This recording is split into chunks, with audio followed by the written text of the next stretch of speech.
And we're back again. Armchair Engineer 85. I'm an armchair engineer. So are you guys. What have we got going on today? Okay, let me show you what we did before we get into the big stuff. What I did, don't mind my bubbly box here. It's just a box. So what we did was that single cylinder Briggs 17 horsepower Intek that blew up. I took it in for scrap metal because that's basically all it was. But before I did that, I stripped the good parts off of it. The main good part was the starter motor. I bought that in January for about $100, so I mean, more than good. I took the carburetor off it. This carburetor won't do me any good on my V-twin because it uses a totally different style of carburetor. But what I might do is I might put this up for sale, try and reclaim a bit of money.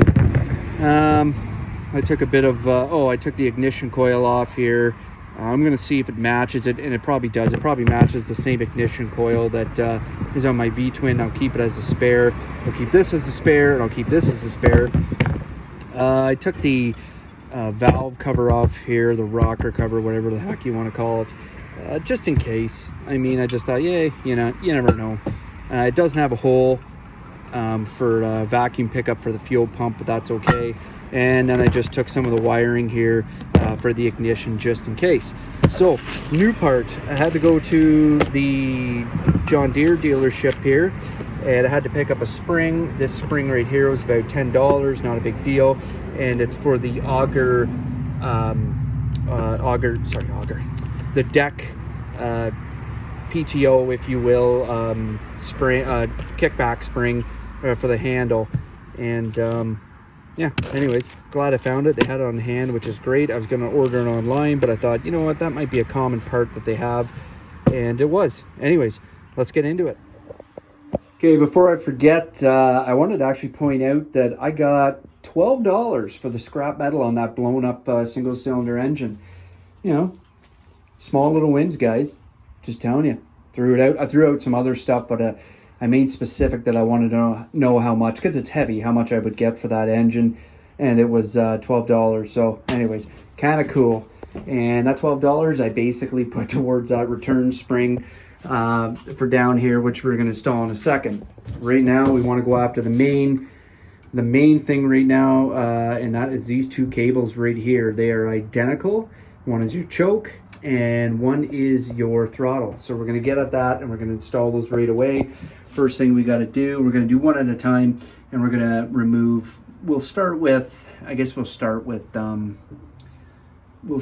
choke. Yeah, let's start with the choke, and we'll get rid of the old one and we'll install the new one. So hang tight. Okay, like I said, we're going to start with the choke here. What I've done is I put a little mark on either side of this retaining bolt just to give an idea of how they had the factory choke set up, just so I have a reference point here, taking it off when I install the new one. So there's the old one there. Now I can lift it out of here, and I'll install the new one, and I can just compare it. Come on. Nice. There we go. Okay, so I just attached here. You got this metal spring here, and that's what's going to go directly into your clamp there, not the wire. The wire is what goes in this this metal wire sheath, if you will. And I got it attached here, and what I'm going to do is I'm just going to tighten this up here, like so. We have just enough cable. Not gonna lie to you, I kind of wish there was just a little more, so it wasn't tight going around here. Hopefully that clears the engine cover when it comes time to put it on. If not, maybe we'll have to make a little bit of an adjustment down here.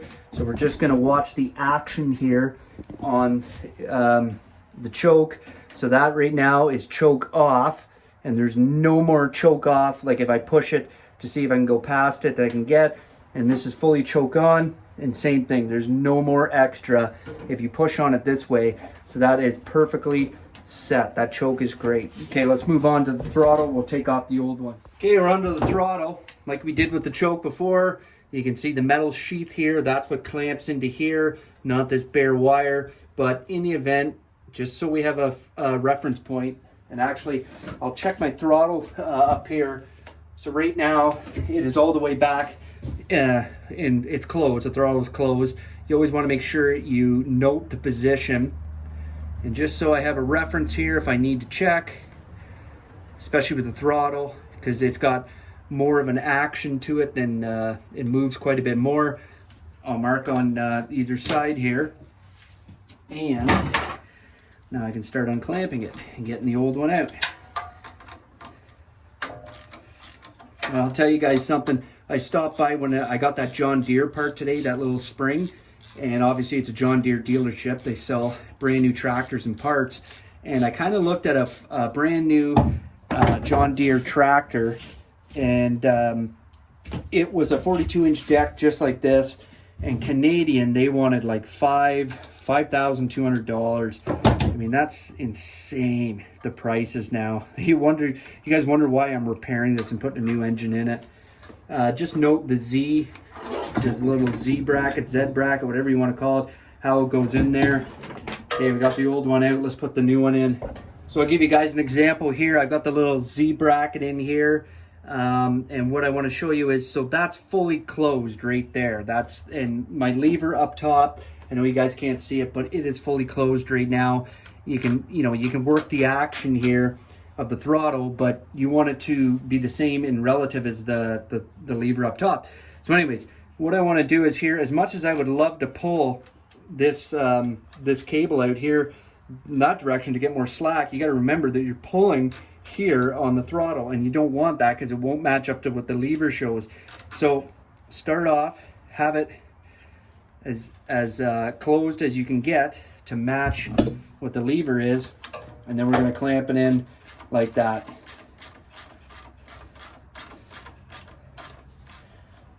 Like I said, we're going to put the valve cover on up top, or sorry, the engine cover on top here, and we're just going to see. Would have been nice if they gave you an extra 4 to 6 inches, which, reading the Amazon reviews, they all said that. I knew what I was getting into when I bought the part off Amazon. It is a Briggs part, so it's not like a cheap Chinese knockoff, but I just kind of went with it, and I knew, and I thought, well, I've got the old cables, so in the event, maybe I can swap them over. Just want to get this nice and snug, and maybe I'll check this one up here too while I'm here. Ooh, hit the camera. Okay, so we got the cables in. Let's move forward.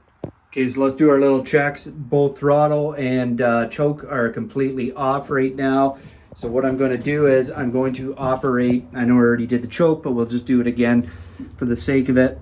Okay, there we go. So choke fully on. Fully on. And there's no more to gain off that. Sorry, I'm trying to operate. There we go. Trying to operate to, yeah, you can't get any more, okay? So I'll put the choke. So now we're on to the throttle. Throttle wide open. I got the lever wide open. Let's check here. Move it this way. There is no more to gain off these. And I'll show you right now. So I just operated the choke. If you compare it to, if you compare it to the levers, they are both completely at their bottom. They can't go anymore. I had to adjust. I didn't do it on camera. It's just my throttle was originally like this, and it didn't match up with the choke. So what I did was I went down here and I put a full throttle, and then I basically just adjusted this cable right here. I made sure that this was full throttle, and then I just backed this off, loosened it up, and allowed for there to be more throw to the lever here. It was just a little too tight, and they weren't matching up. Like I said, it was like this.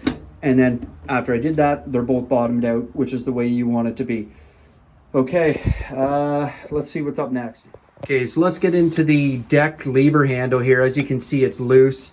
I'm in manual mode to show you. There it is there. I'm swinging it back and forth. So it basically comes down here, and it goes through this little attachment piece here. And then you've got this bolt over here, and that's the fulcrum, if you will. The pivotal swing piece. So what you've got to do is here, you've got this cable that attaches right here, and this feeds down to your deck. And what we have to do is we have to put this underneath here, but we need this retaining spring. That's the spring that I got from the John Deere dealership today.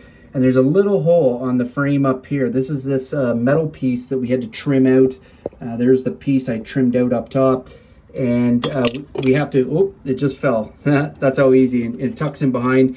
And anyways, we have to basically attach it to the bottom side here, and that's what we're gonna do next. Okay, so I retrieved my spring. It's got two different, it's got a small little end and a big end. The big end here is what goes towards the bolt, and the small end is what goes into the frame. So there's the hole right there. Show you guys, and there it goes. Now we gotta hook it on the bolt. All right, so we've got our smaller spring installer and remover tool. I love these things. This one's a little tricky because this ring cable here, I know my hands are in the way, it's just a little awkward here. There you go. It's got to go in the bottom side of the bolt at the very bottom. And then, so what you got to do is you've got to do this, and then you got to take your tool. Like I said, I'm going to get my tool ready to go first thing. So I've got it installed here. And now I'm going to put this on here ever so carefully. I got to hold the top of the bolt with my index finger. And then I know this is not the greatest view for you guys, but I got to slide that over there.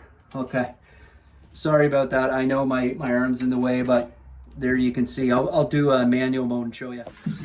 Okay, manual mode. That's what we're looking at here. So basically what I had to do was I had to put my index finger up here because this thing wanted to pop out. And then I slid this ring clamp here on first, and I held it like this. And then with my left hand and my spring already installed on the tool, I was able to tension it, pull it out, and put it on there. So that's how that is. And we'll check out the lever action here. Let's see. And it's holding, which is what you want. So that means that the deck is engaged. And you can see the spring back there, and it's still attached to the frame, and it's doing what it's supposed to do. So that jobby is done. Final little thing I did was I added this little Nylox nut under the bottom of it.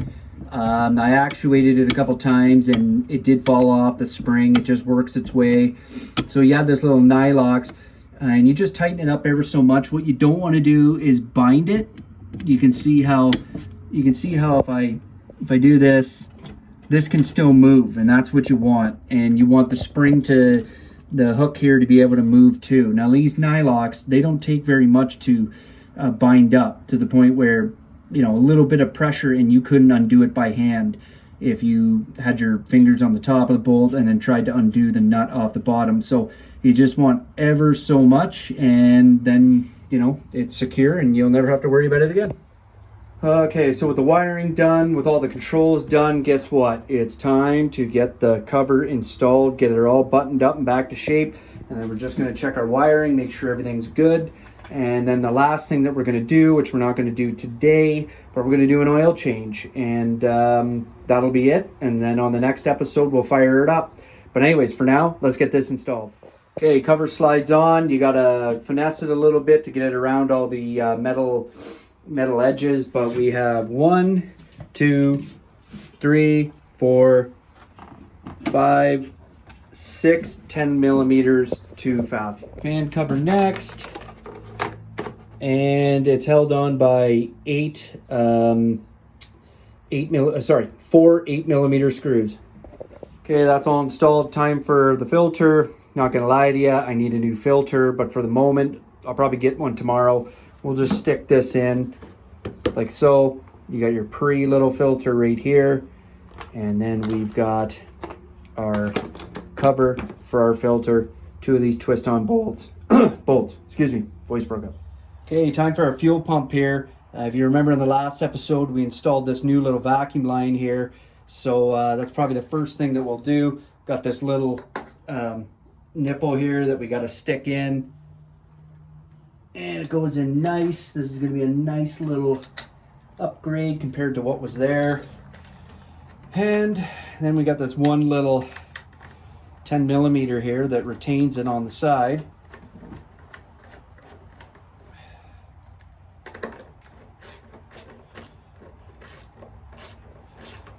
Like that.